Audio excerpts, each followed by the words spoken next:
Veliaj duhet vazhdoj të ushtroj funksionin e ti nga burgu, apo duhet të ketë një lehtësim të masës ti për ta kryer funksionin, natyrisht çështja e tij ka rrugën e vet juridike, por ai duhet ketë një lehtësim të masës ti në mënyrë që të ketë hapësirë për të kryer funksionin e tij si kryetar bashkie. Që të bëj prap korrupsion, sepse ai akuzoi për 13 vepra penale për korrupsion për shkak të detyrës që kryente.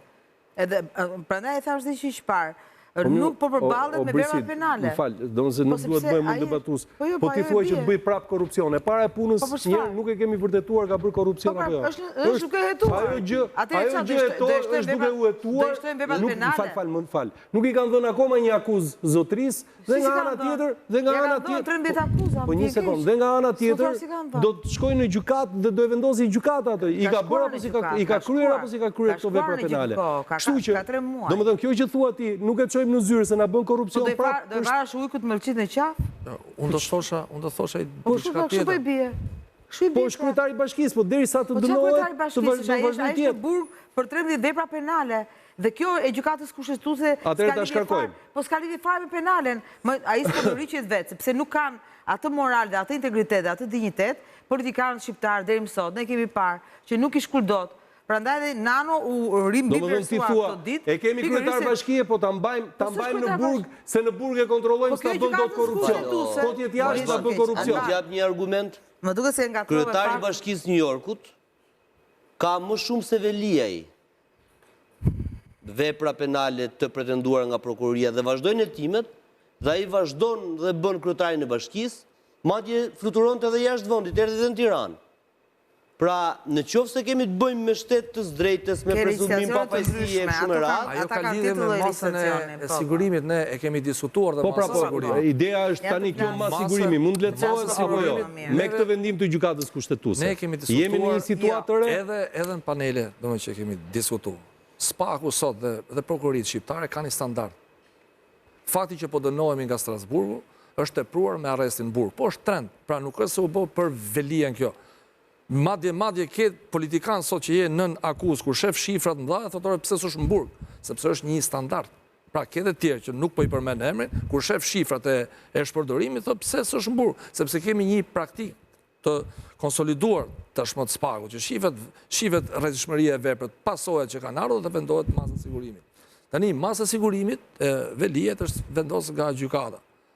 Ka pasur një lëvizje taktike të gabuar në fillim të Veliet, sepse në vend merrej me procedurën, qoftë me prokurorin, çdo lloj pretendime të ketë, pretendon që më ka të shu mesazhe gjëra të sa natyre, mbahen me shkrim, shkohet te sekretaria e prokurorisë, thotë më ka bëu këtë, kërkoj zëvendësimin e prokurorit. Pra një kryetar bashkie nuk mund të mbrohet publikisht nga mediat, por mbrohet mbas kodit të procedurës penale, të shkojë të bëjë memo te Violina, që është punë e Violinës, më ka ngacmuar këtë, do të thonë gjëra që ne i marrim vesh nga mediat dhe që nuk janë ndosje. Pra ato s'janë ndosje fizikisht. Edhe marrja me njerëzit me familjarët që s'ka lidhje. Do kishte lidhje me familjarët, në rast se familjarët kanë ardhur ty të kanë ndiku. Ata janë punë vet, pra nuk kanë as i lidhje. Këtu është dhe gjatë kohës që ka qenë domethënë që ka qenë vendimi i shkallës. Kjo është gabimi taktik që thua ti. Dhe taktika ka rënduar pozitën. Dhe këto që thotë dhe zonja, thotë që pra ti për shkak të personalitetit gjatë asaj kohe që ke qenë provë kutimin, kanë dalë gjëra të reja, ke përdor telefonin, një gjuhë fyse ndaj prokurorëve, ndërkohë që duhet kishe gjuhë avokatët, që i thanë kujdes me kërkesa procedurale, ndoshta. Prandaj edhe masa e sigurimit nuk është thjesht, pra kemi një lëvizje taktike, një mbrojtje të vet, nuk i vej faj avokatëve. Këto janë të gjitha. Edhe një herë, gjykata kushtetuese, vendimi i gjykatës e vendos zotin Veliaj dhe gjithë këtë çështje në një pozicion të ri kur mund të shikohet dhe masa ndaj tij. Sepse prit në një sekondë. Ti e do në burg sot, mbaroj. Jo se do në burgun. Po s'ka dëgjuar subjektive, po ai deri tani kryetar bashkie ka qenë. Po mirë, pra mirë, po kryetar bashkie ka qenë, por ky vendim i gjykatës kushtetuese që e mban aty po pyes edhe një herë. E krijon këtë mendoj se jo. Sepse ai ka qenë kryetar bashkie dhe është arrestuar si kryetar bashkie. Ne si jemi dakord. Jo, kam vetëm një pyetje bën të kërkoj ndjesë. Ovin. Ti thua që qyteti thua ti ka nevojë për zgjedhje. Prandaj ata 3 gjyqtarët, jo ato 5 tjerët, pa ata 3 që kanë votuar që të ketë zgjedhje, kanë arsyetuar, pra merret parasysh dhe dhe konteksti jure, se ata nuk jetojnë në Mars. Tani me që ata nuk jetojnë në Mars dhe kanë menduar kështu. Gjykata e apelit, ose gjykata që merret me masat e sigurisë, mos pas këtij vendimi duhet mendojnë dhe ato për qytetin, ndërkohë që bëjnë hetime, apo që deshte? Okej, pyetjen e kuptova. Tani neve do shohim arsyetimin e vendimit gjykatës kushtetuese.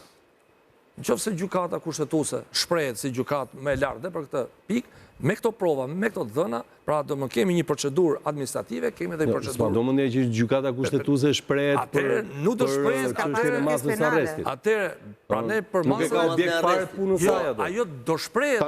Ajo do shprehet sepse dhe mbrojtja, edhe pse u shkarku, sepse ishte arrestuar. Apo, a ishte ky shkaku shkarkimi, se s'ka shkuar punë.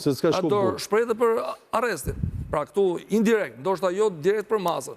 Por thashë edhe një, këto kriteri duhet ishin marrë që në fillim. Pra këto kanë qenë, sepse dhe zëvendësimi masës sigurimit, duhet t'jenë rrethana të reja që nuk ka qenë në fillim që është caktuar masa. Prandaj ky ka qenë dhe gabimi taktik, ky periudha, ajo nuk e di kush e ka shtu në telefon të çka ka thonë, punët e veta, por kjo e ka rëndu çik pozitën, kuptimin e saj. Gjithë në fillën nisë, ti bërë një pyetje që ishte pyetje serioze dhe që vlen për të analizuar dhe për të debatuar. Pse 3 janë pro? 3 janë pro vendimit të qeverisë. 6 edhe 5 janë kundër qeverisë. Çfarë të hapësh në 62 ligjit mbi pushtet lokal? Do shohësh që ai ka pikën C 3 muaj. Pra mungon 3 muaj. Kush njeh absolutisht procedurën e një gjykimi, një procesi gjyqësor, aq më tepër ku futet masa sigurie, di që 3 muaj janë vetëm sa për të filluar procedura. Sa për të filluar procedura. Dhe eksperienca jone kaq viteve sa kemi, sidomos tani që është vënë lëvizje spaku, ka vërtetuar që hetimi paraprak, pastaj hetimi thelluar, pastaj paraqitja për masë sigurie, pastaj paraqitja në gjyq vend gati 2 vjet. Pa u futur gjyqi. Çka do të thotë? Kjo pikë C është një pikë e cila ka vënë në dilemë një zgjidhje, e cila gjykata kushtetuese i vuri fulën sot. Ajo pikë C duhet të zhduket nga ligji, por ishte në ligj. Dhe kur është në ligj, do të thotë që ligjvënësi krahas detyrimit kushtetues i jep të drejtë edhe një hapësirë tjetër, e ka bërë ligjvënësi këtë. Kështu që e para gjë që duhet godite ishte kushtetshmëria e kësaj dispozite, e cila është shfrytëzuar edhe nga Këshilli i Ministrit dhe nga presidenti, sepse ekziston. Gjykata kushtetuese tha stop, nuk do ketë më gjë të tillë. Çka do të thotë? Vjen edhe tek ajo që me drejt tha Flogerti tani, unë kam trajtuar shumë që ditë e parë bile kur doli, or shikoj se po prodhohet precedent shumë i rrezikshëm. Shumë i rrezikshëm. Tani vim tek Erion Velia. Unë kam parë dosjen që në momentin kur kërku masa e sigurisë dhe gjatë gjithë proceseve deri tashmë që ka vajtur në gjykim. Për mua, sjellja e shtetit shqiptar, i sistemit ton, gjyqësor, prokuroria e tjera, ka qenë diskriminuese ndaj Erion Velis. Diskriminuese. Që të arish kryetarit bashkisë që gjykata kushtetuese i dha vend e merituar në hierarkinë shtetërore. Është hierarkia. Qartë. Dhe në këtë rast, gjykata kushtetuese sot është dhënë imunitet kryetarëve të bashkive me presidentin Velie. Ai u ka dhënë të gjithëve një bonus që mund të jetë precedentin që kujdes me kryetarët e me njerëzit e zgjedhur pushtet lokal sepse janë pushtet më vete.